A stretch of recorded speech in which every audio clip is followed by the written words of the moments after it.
Hello kaikki! Tänään avataan tämmönen Make Mystery Pack, joka maksoi 4 euroa. Tää on tosi pulleaa!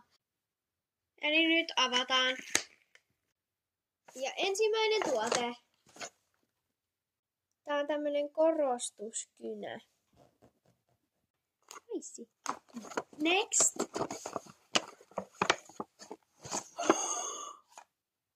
Eli nämä on tekoripset ja nämä menee mun isosiskolle joululahjaksi. Toivottavasti se ei katso tätä videoa.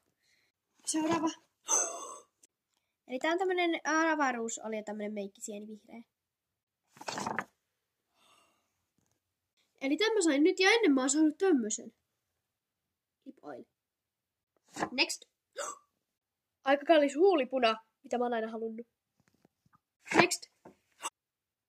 Kiiltävä poskipuna. Joku huulikiilto. Ja vika. Korostusväri.